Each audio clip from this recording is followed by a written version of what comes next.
Tu veux créer ton site WordPress ou même apprendre WordPress, mais tu n'as pas encore le budget nécessaire pour te prendre un hébergement. Eh bien, dans cette vidéo, je vais te montrer comment tu peux lancer ton site web gratuitement depuis ton ordinateur, sans serveur, sans abonnement, juste ton PC et local WP. Pour le faire dans un premier temps, nous voulons vous amener à l'installer comme le font les professionnels.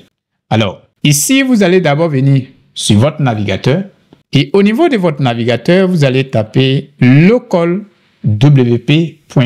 Avant toutefois d'installer localwp.com, ici, ce que nous voulons vous recommander, si vous êtes vraiment un professionnel, si vous apprenez le code, ici, nous vous recommandons de l'installer avec Visual Studio Code. La raison pour laquelle nous vous recommandons Visual Studio Code, c'est que si avec Visual Studio Code, vous avez la possibilité de modifier votre code source lorsque vous travaillez en local.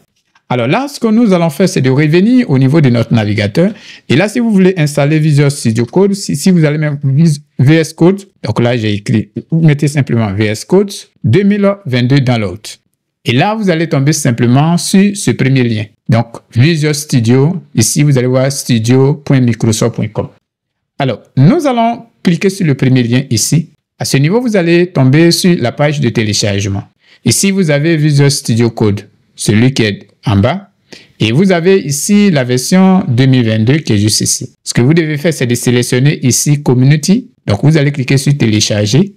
Et là, cela va vous orienter sur cette page. Donc, vous pouvez voir juste à ce niveau, le téléchargement s'est lancé tout seul.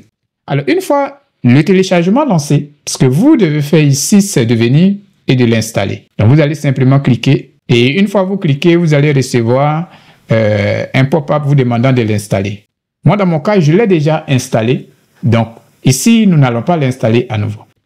Ensuite, une fois c'est fait, nous allons revenir sur Local WP. Et ensuite, nous allons cliquer sur Download for Free. Ici, cela va vous demander quelques informations. Donc, ici, vous avez votre système d'exploitation que vous allez sélectionner. Ici, cela demande votre nom. Vous allez saisir votre nom. Ensuite, vous allez saisir votre prénom. Et juste à ce niveau, vous allez sélectionner ici si vous êtes une agence ou simplement over ou une personne travaillant en freelance. Dans mon cas, je vais sélectionner freelance. Et à ce niveau, je vais renseigner mon adresse email. Une fois toutes ces informations renseignées, vous pouvez cliquer simplement sur Get It Now. Et là, cela va télécharger ici Local WP. Une fois le téléchargement terminé, vous allez revenir au niveau de votre ordinateur. Et là, nous allons venir dans Download. Nous pouvons ici voir Local. Ici, nous avons la version 9.28. Et là, vous allez l'installer. Vous allez simplement cliquer. Et lorsque vous cliquez, vous allez voir ici ce pop-up qui va s'ouvrir. À ce niveau, vous allez sélectionner simplement suivant. Vous laissez ici le local, ici par défaut. Et vous allez cliquer simplement sur Install. Une fois l'installation terminée, là, nous allons fermer ici. Et ensuite, nous allons revenir et là, fermer. Donc ici, ça va se lancer. Alors, une fois lancé, ici, nous avons juste à ce niveau le petit bouton Create New Site. Je précise que lors du lancement, lors de l'installation, si ici, Local W vous affiche quelques informations comme quoi vous devez confirmer quelques informations, appuyez simplement sur oui, oui et vous avancez. Alors, une fois c'est fait, là, nous allons cliquer sur Create New Site. Et là, nous avons Create a New Site. Donc, nous allons cliquer juste au bas de notre écran, Continue. Ici, vous devez saisir le nom de votre site web. Donc, à notre niveau, nous allons par exemple mettre WooCommerce. OK. Et ensuite, juste à ce niveau, vous avez informations supplémentaires. Vous pouvez changer le lien du site en local. Donc ici, par défaut, c'est marqué sur woocom.local. Ici, vous pouvez choisir l'emplacement de votre fichier. Alors, dans mon cas, ici, je vais laisser par défaut et cliquer sur Continuer. À ce niveau, vous avez la possibilité de personnaliser l'installation. Donc ici, vous pouvez choisir la version PHP. Ici, vous pouvez choisir le type de serveur que vous voulez utiliser ou simplement changer le type de base de données. Donc, vous avez ici MariaDB et également MySQL. Vous pouvez sélectionner ce que vous voulez.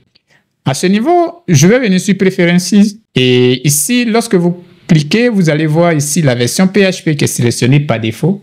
Vous avez le type de serveur qui est NGS qui est sélectionné aussi par défaut. Et vous avez ici la base de données MySQL qui est aussi sélectionnée par défaut. Alors, nous allons cliquer ensuite sur Continue. Sur cette page, ici, vous allez renseigner le nom d'utilisateur admin. Donc, par exemple, dans mon cas, je vais mettre simplement root. Ensuite, vous allez saisir le mot de passe admin. Alors, le mot de passe, vous pouvez compliquer un peu le mot de passe. Ici, dans mon cas, je mets simplement root. Ensuite, à ce niveau, vous allez saisir également l'adresse email admin. Dans mon cas, ici, je vais mettre simplement mon adresse email ou une adresse email par défaut. Donc, par exemple, si je viens, je peux conserver l'adresse email ici, puisque je travaille déjà en local. Ensuite, vous avez option avancée. Au niveau de l'option avancée, vous pouvez sélectionner la langue. Donc, ici, nous pouvons venir et là, remettre le site, par exemple, en français. Donc, nous allons descendre juste là, nous allons sélectionner français. Ensuite, vous avez ici multi-site. Ici, vous pouvez sélectionner un sous-domaine ou un sous-répertoire. Dans notre cas, ici, nous allons mettre simplement no. Ensuite, cliquez sur Add Site. Et lorsque vous cliquez sur Add Site, ici, le code W va procéder à l'installation de votre site. Alors ici, nous avons un petit pop-up. Nous allons cliquer simplement sur oui. Alors ici, le code W va accéder à notre Visual Studio Code. La raison pour laquelle nous l'avons installé, parce que ici, nous pouvons ouvrir notre dossier directement dans Visual Studio Code. Et bien là, l'installation est terminée. À ce niveau, nous avons là le dossier. Si nous cliquons sur Site Folder, ici, cela va nous orienter directement sur le dossier de notre site web. Donc ici, nous avons le dossier qui est juste, nous avons local, et là, nous avons le dossier qui est juste à ce niveau. Ici, si nous voulons faire des modifications, nous avons la possibilité de faire des modifications en ouvrant simplement ce dossier-là directement de notre Visual Studio Code. Alors, si nous faisons cela, nous pouvons venir juste ici. Et là, nous avons config, nous avons app ici. Et là, par exemple, si nous voulons faire des modifications au niveau de WP config ici, nous avons ici le nom de notre base de données. Nous avons l'utilisateur de la base de données qui est root. Et nous avons ici le password également, le host qui est local. Et ici, nous pouvons faire des modifications si nous le souhaitons. Alors, ce que nous allons faire, c'est de fermer ça et ensuite revenir au niveau de local W. Ici, vous pouvez ouvrir votre base de données. Donc ici, dans votre terminal, lorsque vous cliquez, ici, cela ouvre votre base de données dans votre terminal directement. Donc ici, vous pouvez effectuer des opérations sur votre base de données MySQL. Ensuite, vous avez ici ouvrir dans Visual Studio Code.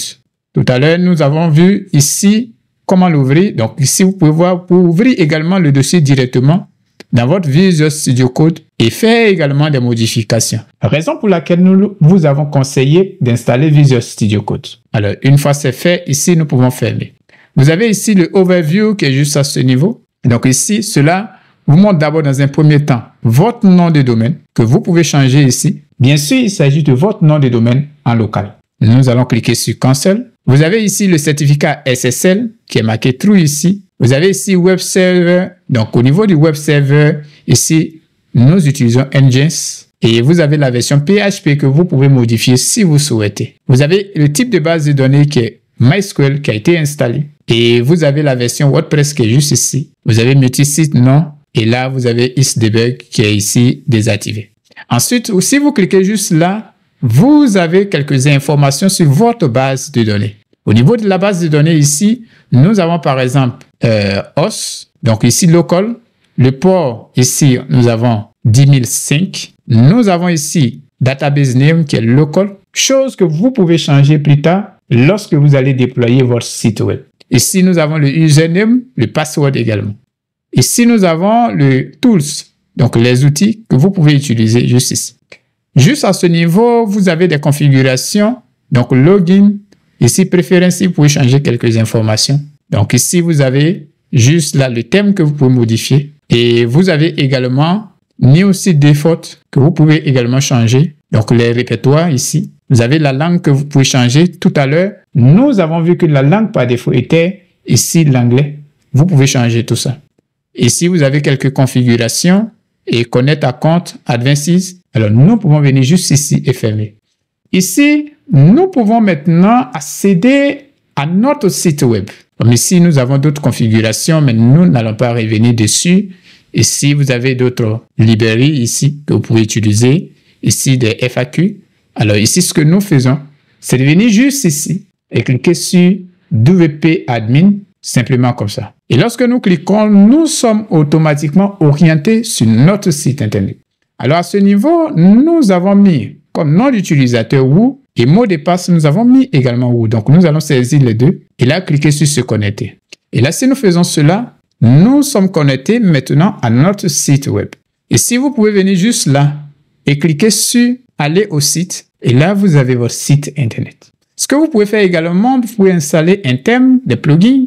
Donc ici, à ce niveau, vous pouvez venir simplement dans Apparence et cliquer sur thème. Si vous avez un thème en local que vous voulez installer, ici, vous allez cliquer simplement Ajouter. Et ici, ce que vous allez faire, cliquez sur Téléverser un thème. Et ici, vous pouvez sélectionner le thème directement depuis votre ordinateur.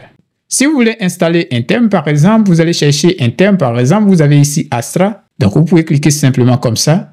Et là, cliquez sur Install. Et là, vous allez attendre la fin de l'installation. Une fois le thème installé, ce que vous pouvez faire, c'est d'activer le thème. Vous allez cliquer sur Activer. Et là, vous pouvez voir le thème a été activé.